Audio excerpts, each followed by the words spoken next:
नमस्कार दोस्तों, आज बात करेंगे तत्वदर्शी संत श्री रामपाल जी महाराज के बारे में। संत रामपाल जी महाराज एक भारतीय आध्यात्मिक तत्वदर्शी कबीरपंथी गुरु हैं। महाराज जी द्वारा सतलोक आश्रम की स्थापना की गई, जो भारत के हरियाणा राज्य के हिसार में स्थित है। रामपाल महाराज आश्रम का संचालन भी कर रहे हैं। दोस्तों, आज जानेंगे कि रामपाल महाराज जी द्वारा इतना बड़ा नाम कमाने के बावजूद भी ऐसे क्या कारण रहे कि जिसकी वजह से आज वह जेल में है।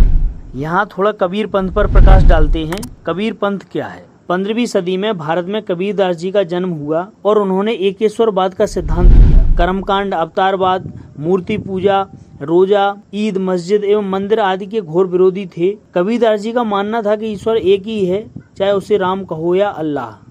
उन्होंने हिंदुओं में यज्ञोपवीत संस्कार एवं मुसलमानों में खतना पद्धति का घोर विरोध किया। दोस्तों, वीडियो में आगे बढ़ने से पहले मेरे चैनल को लाइक एवं सब्सक्राइब करें। कबीरदास जी द्वारा किसी भी ग्रंथ की रचना नहीं की गई है, बल्कि समाज में उनके दोहे एवं डायरेक्शंस प्रचलित हैं। बाद में उनके शिष्यों ने उनकी वाणी का कंपाइलेशन करा लिया। कबीर पंथ में गुरु को ही सर्वश्रेष्ठ बताया गया है।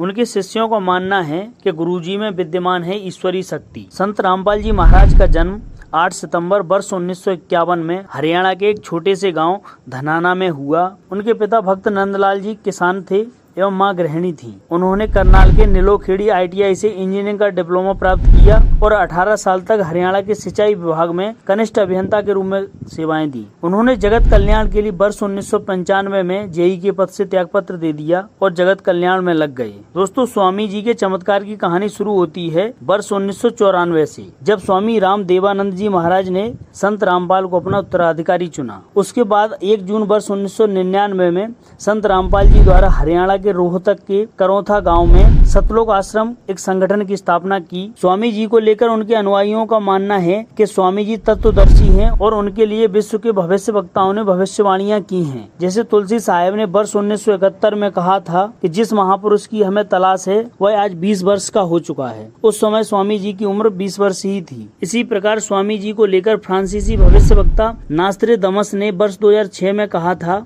कि एक संत अचानक प्रकाश में आएगा, जिसे शुरुआती उपेक्षा झेलने के बाद दुनिया भर सर आंखों पर बिठाएगी। संत रामपाल जी द्वारा सामाजिक बुराइयों पर घोर कुठाराघात किया गया, फिर वह किसी भी धर्म की हो। जैसे उनके द्वारा सभी प्रकार के नशा करने का विरोध किया गया, बीड़ी, सिगरेट, शराब, चरस, गांजा इत्यादि, जुआ, ताश, चोरी, ठगी एवं मांस मदिरा सेवन का विरोध किया गया। मृत्यु भोज, दहेज, फिजूल खर्ची, मुंडन, समाधि, मूर्ति पूजा आदि का घोर विरोध किया गया। केवल एक कबीर परमात्मा के अलावा अन्य किसी देव की पूजा न करना, किंतु सम्मान सबका करना, इसी प्रकार के उनके देव वचन हैं। संत रामपाल जी महाराज का ज्ञान दुनिया के सभी धर्मों एवं जातियों से ऊपर उठकर है। उनके अनुयायी सभी धर्मों के लोग हैं। स्वामी जी का एक परमेश्वर में विश्वास है। उनके अनुयायी प्रतिवर्ष 17 फरवरी को उनके दीक्षा लेने के दिन को बोध दिवस के रूप में मनाते हैं। दोस्तों, स्वामी जी के अनुयायियों का मानना है कि स्वामी जी को कुछ धर्म के ठेकेदारों ने अपने धर्म की सजावट बनी रहे, इसलिए स्वामी जी को गलत तरीके से फंसाकर जेल में डलवाया गया है। स्वामी जी तत्वदर्शी हैं